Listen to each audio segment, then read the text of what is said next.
السلام علیکم ورحمۃ اللہ وبرکاتہ۔ عزیز طلباء،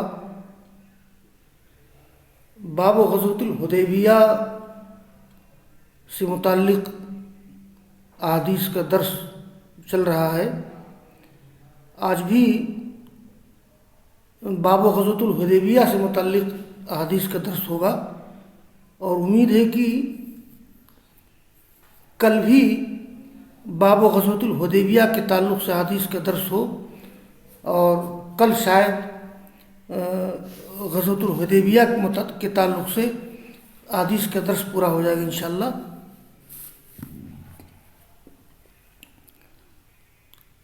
قال امیر المؤمنین فی الحدیث محمد بن اسماعیل البخاری رحمہ اللہ حدثنا قتیبہ عن مالک عن نافع عن عبد الله بن عمر رضی اللہ عنہما خرج معتمرا في الفتنة فقال ان صددت عن البيت صنعنا كما صنعنا مع رسول الله صلی اللہ علیہ وسلم فأهل بعمرة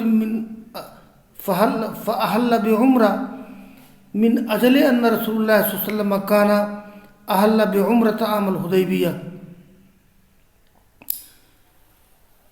یہ ذکر کیا گیا ہے، اس میں بس عبداللہ بن عمر نے حدیبیہ کے سال جو عمرہ کا احرام باندھا تھا اس کا ذکر کیا ہے۔ تو عبداللہ بن عمر نکلے عمرہ کرنے کے لیے فتنہ کے زمانے میں۔ یہ فتنہ سے کیا مراد ہے؟ یہاں فتنہ سے مراد ہے حین جاء الحجاج بجیشہ بحوالِ مکہ لقتال ابن الزبیر فی عہد یزید بن معاویہ رحم اللہ۔ یہ سن 61 ہجری میں جب یزید رحمہ اللہ خلیفۃ المسلمین ہوئے تو کئی جہات سے کچھ لوگوں نے بغاوت کی۔ ایک تو حسین رضی اللہ تعالیٰ عنہ مدینہ سے کوفہ جا رہے تھے، اگرچہ راستے میں وہ تیار ہو گئے تھے بیعت کے لیے، اور دوسری طرف عبداللہ بن زبیر نے مکہ میں مکہ میں اپنی حکومت قائم کر لی تھی، بلکہ مکہ میں بھی گویا ایک فوج بنا کر کے یزید رحمہ اللہ کی بغاوت کی تھی۔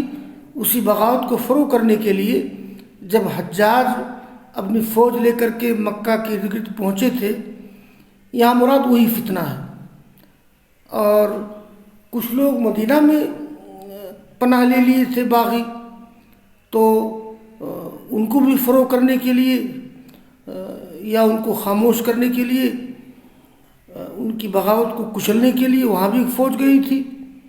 تو عبداللہ بن عمر نکلے عمرہ کرنے کے لیے فی الفتنہ، یعنی فتنہ کے زمانے میں، یعنی جب حجاج اپنی فوج لے کر کے مکہ کے ارد گرد پہنچ گئے تھے عبداللہ بن زبیر سے قتال کرنے کے لیے عہد یزید میں، اس فتنہ سے ہی مراد ہے۔ تو ابن عمر نے کہا کہ اگر میں روک دیا گیا خانہ کعبہ سے تو ہم کریں گے جیسے ہم نے کیا رسول اللہ صلی اللہ علیہ وسلم کے ساتھ۔ اصل میں ہوتا کیا ہے، اگر کوئی شخص عمرہ کرنے جائے، حج کرنے جائے، اور راستے میں کوئی رکاوٹ پیش آ جائے، جس کو یہ فقہ کی اصطلاح میں احصار کہتے ہیں، یہ حمزہ ہا صاد الف را، احصار یعنی رکاوٹ کا پیش آ جانا، تو جہاں بھی احصار پیش آ جائے وہیں آدمی سر مڈوا لے گا یا سر کا قصر کرے گا اور جانور قربان کر دے گا۔ تو ابن عمر نے کہا کہ اگر میں روک دیا گیا خانہ کعبہ سے تو ہم کریں گے جیسے کہ کیا تھا ہم نے رسول اللہ صلی اللہ علیہ وسلم کے ساتھ۔ چنانچہ عبداللہ بن عمر نے عمرہ کا احرام باندھا، اس لیے کہ رسول اللہ صلی اللہ علیہ وسلم نے بھی عمرہ کا احرام باندھا تھا حدیبیہ کے سال۔ شروع میں عبداللہ بن عمر نے احرام باندھا تھا عمرہ کا، لیکن ذکر آئے گا، لیکن بعد میں انہوں نے حج قران کی نیت کر لی تھی، یہ جیسا کہ ذکر آ رہا ہے۔ اور دوسری حدیث ہے، قال محمد بن اسماعیل البخاری رحمہ اللہ حدثنا مسدد قال حدثنا یحییٰ عن عبید اللہ النافع عن ابن عمر انه احل وقال ان حیل بینی وبینہ فعلت كما فعل النبی صلی اللہ علیہ وسلم حين حالت کفار قریش بینہ وطلع لقد كان لكم في رسول اللہ اسوۃ حسنہ۔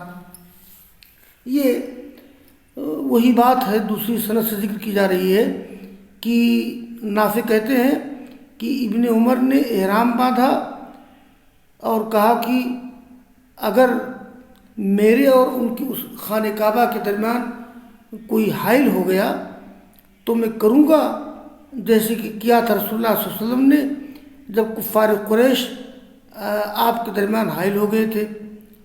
گویا رسول اللہ صلی اللہ علیہ وسلم کا عمل اسوہ ہے۔ اسی مناسبت سے ابن عمر نے یہ سورہ احزاب کی آیت نمبر 21 پڑھی، لقد کان لکم فی رسول اللہ اسوۃ حسنہ، یعنی تم لوگوں کو رسول اللہ صلی اللہ علیہ وسلم کی زندگی میں بہترین نمونہ ہے۔ اور یہی بات تھوڑی تفصیل کے ساتھ آگے آ رہی ہے۔ یہ قال امیر المؤمنین فی الحدیث محمد بن اسماعیل البخاری رحمہ اللہ قال حدثنا عبداللہ بن محمد بن اسماء قال حدثنا جویریہ عن نافع عن عبید اللہ بن عبداللہ وسالم بن عبداللہ اخبراہ انہما کلما عبداللہ بن عمر وحدثنا موسیٰ بن اسماعیل حدثنا جویریہ عن نافع ان بعض بن عبداللہ قال له لو اقمت العام فانی اخاف ان لا تصل الى البيت قال خرجنا مع النبي صلی اللہ علیہ وسلم فحال کفار قریش دون البيت فنهر النبي صلی اللہ علیہ وسلم هداياه وحلق وقصر اصحابه وقال اشهدكم انی اوجبت عمرة فإن خلی بینی وبین البیت طفت وإن حیل بینی وبین البیت صنعت كما صنع رسول اللہ صلی اللہ علیہ وسلم فصار ساعة ثم قال ما أرى شأنهما إلا واحدا أشهدكم أني قد أوجبت حجة مع عمرتي فطاف طوافا واحدا وسعيا واحدا حتى حل منهما جميعا۔ یہ عبداللہ بن عمر کا اپنی زندگی میں عمرہ یا حج کرنے کے لیے نکلنا، یہ وہی بات یہاں ذکر کی جا رہی ہے۔ تو امام بخاری کہتے ہیں کہ یہ مجھ سے بیان کیا عبداللہ بن محمد بن اسما نے، اور ان سے بیان کیا جوہریہ نے، اور انہوں نے روایت کی ہے نافع سے کہ عبید اللہ بن عبداللہ اور سالم بن عبداللہ، یہ عبداللہ بن عمر کے لڑکے ہیں عبید اللہ اور سالم، ان دونوں نے خبر دی کہ ان دونوں نے عبداللہ بن عمر سے گفتگو کی۔ اچھا، ایک سند میں یہ ہے، اور دوسری سند میں ہے یہ امام بخاری سے بیان کیا موسیٰ بن اسماعیل نے، ان سے بیان کیا جوہریہ نے، وہ صرف نافع سے روایت کرتے ہیں کہ اب یہ عبداللہ بن عمر کی بعض اولاد نے، ان کے بعد لڑکوں نے ان سے کہا لو اقمت العام، بہتر ہوتا کہ آپ اس سال نہ جاتے، اس سال آپ مدینہ ہی میں ٹھہرے رہتے، فإنی اخاف ان لا تصل الی البیت، مجھے اندیشہ ہے کہ آپ خانہ کعبہ تک نہیں پہنچ سکیں گے۔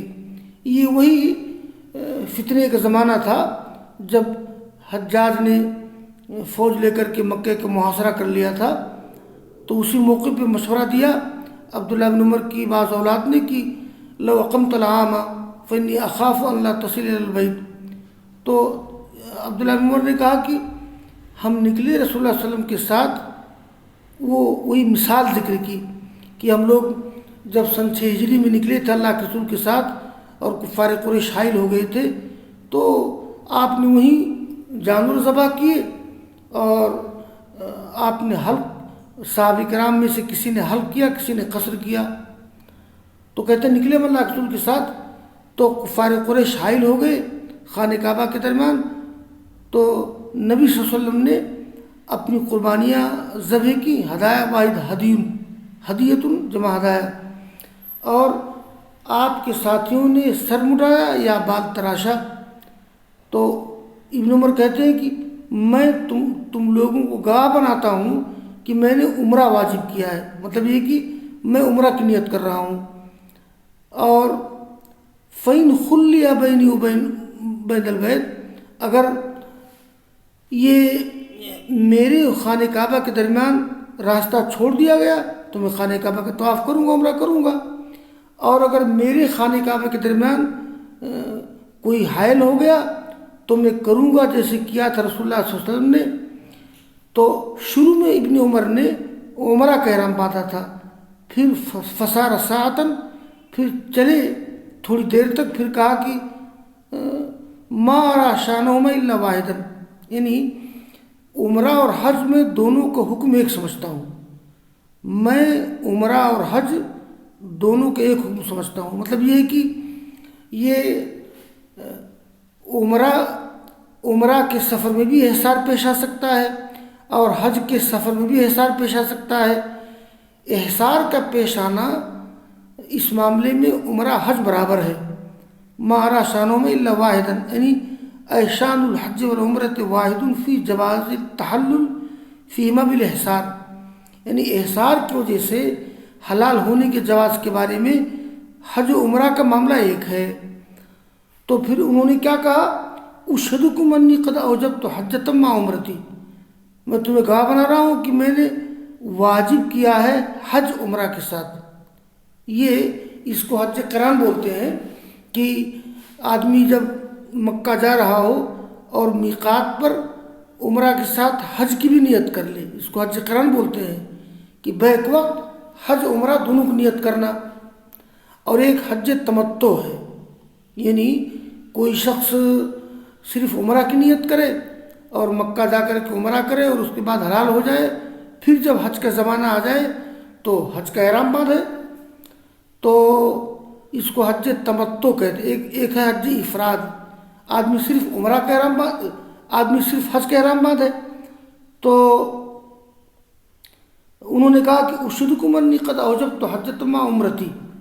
ایک مسئلہ یہ ہے، اگر کسی شخص نے حج قران کیا ہے تو کیا اس کو حج اور عمرہ دونوں کے لیے الگ الگ طواف کرنا پڑے گا؟ تو جمہور کی رائے یہ ہے کہ یعنی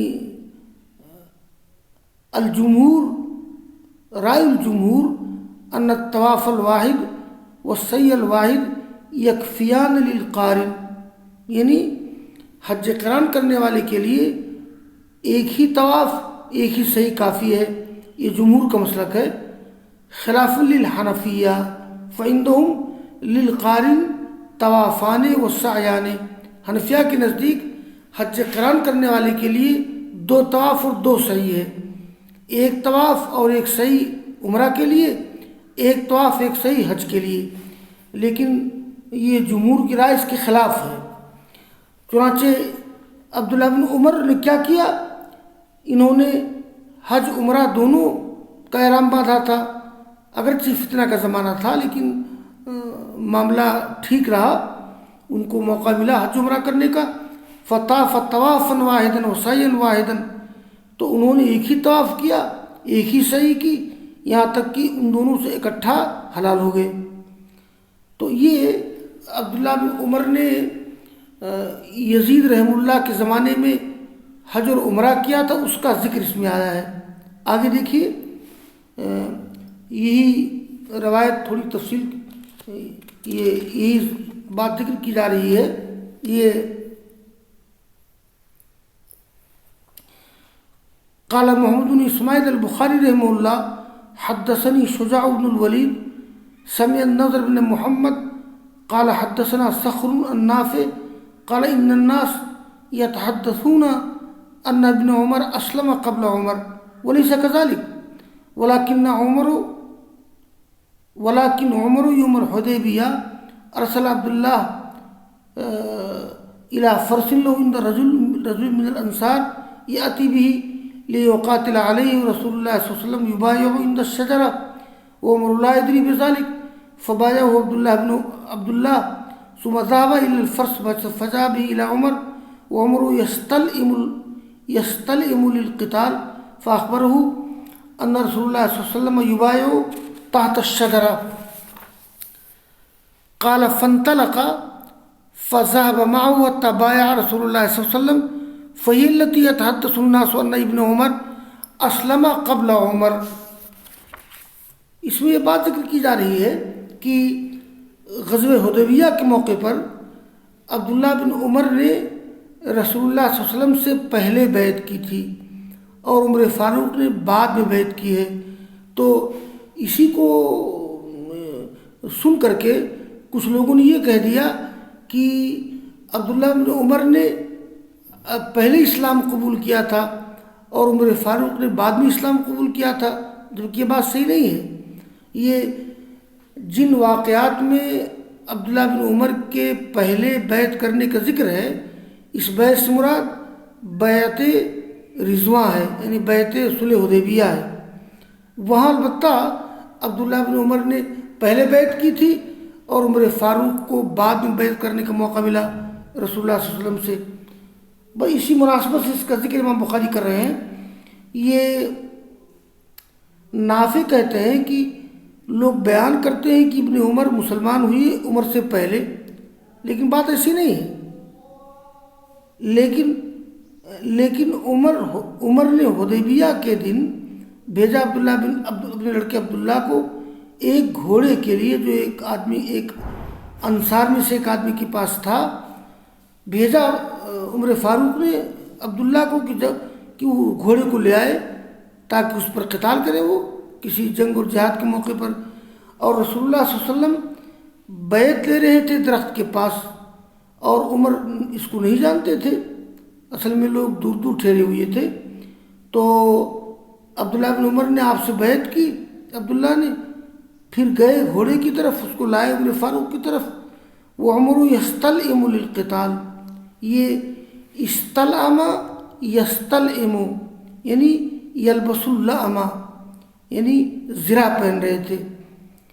تو وہ زرہ پہن رہے تھے قتال کے لیے. تو بتایا کہ رسول اللہ صلی اللہ علیہ وسلم بیعت لے رہے ہیں درخت کے نیچے، اور اس بیعت سے مراد وہی بیعت رضوان ہے. قال فانطلق فذهب معه، تو وہ بھی چلے، ابن عمر بھی گئے ان کے ساتھ، یہاں تک کہ عمر فاروق نے رسول اللہ صلی اللہ علیہ وسلم سے بیعت لی. فهي التي يتحدث الناس ان ابن عمر اسلم قبل عمر. بس یہی وہ واقعہ ہے جس کو دیکھ کر کے لوگ بیان کرنے لگے کہ ابن عمر مسلمان ہوئی عمر فاروق سے پہلے. حالانکہ عمر فاروق رضی اللہ تعالیٰ عنہ مکی زندگی میں ان پہلے لوگوں میں ہے جو مسلمان ہوئے تھے. ابن عمر بعد میں مسلمان ہوئے ہیں. البتہ حجۃ الوداع کے یہ غزوہ حدیبیہ یا یہ واقع حدیبیہ کے موقع پر ابن عمر نے پہلے آپ سے بیعت لی تھی، عمر فاروق نے بعد میں بیعت لی ہے. تو اسی کو لوگ سمجھ لیے کہ اسلام پر بیعت عبداللہ نے پہلے لی ہے اور عمر فاروق نے بعد میں لی ہے. آگے ایک روایت اور پڑھ لیجیے. یہ قال امیر المؤمنین فی الحدیث قال هشام بن عمار قال حدثنا الولید بن مسلم قال حدثنا عمر بن محمد العمری قال اخبرني نافع عن ابن عمر رضی اللہ عنہما ان الناس كانوا مع النبي صلی اللہ علیہ وسلم يوم الحدیبیہ تفرقوا في ظلال الشجر فاذا الناس مهدقون بالنبي فقال يا عبد الله انظر ما شأن الناس قد اهدقوا برسول الله صلی اللہ علیہ وسلم فوجدهم يبايعون فبايع ثم رجع الى عمر فخرج فبايع. اس میں وہی ابن عمر اور عمر فاروق کے بیعت کا ذکر ہے. یہ واقع حدیبیہ کے موقع پر نافع روایت کرتے ابن عمر سے کہ لوگ اللہ کے رسول کے ساتھ تھے حدیبیہ کے دن. تفرقوا فی ظلال الشجر، بکھرے ہوئے تھے درختوں کے سائے میں. تو فاذا الناس مهدقون بالنبی، یہ مهدقون بمعنی محیطون، لوگ گھیرے ہوئے تھے نبی صلی اللہ علیہ وسلم کو. تو فقال عبداللہ انظر ما شان الناس، یہ تو کہا اے عبداللہ، یعنی یہ نافع کہتے ہیں ابن عمر سے روایت کرتے ہوئے کہ لوگ اللہ کے رسول کے ساتھ تھے، گھیرے ہوئے تھے، لوگ گھیرے ہوئے تھے. فقال اے عبداللہ، تو انہوں نے کہا اے عبداللہ انظر ما شان الناس، دیکھو لوگوں کا کیا معاملہ ہے کہ گھیرے ہوئے رسول اللہ صلی اللہ علیہ وسلم کو. فوجدہم یبایعون، تو ابن عمر نے دیکھا کہ لوگ آپ سے بیعت کر رہے ہیں. فبایا، تو انہوں نے بیعت کی. پھر آئے عمر فاروق کے پاس وہی گھوڑا لے کر کے. تو فخرجا، پھر نکلے اور پھر عمر فاروق نے بیعت کی.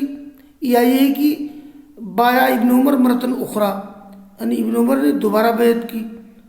تو یہ بس اس میں ابن عمر کے بیعت کرنے کا تذکرہ ہے. اس مناسبت سے امام بخاری نے اس کا ذکر یہاں کیا ہے. وآخر دعوانا ان الحمد للہ رب العالمین.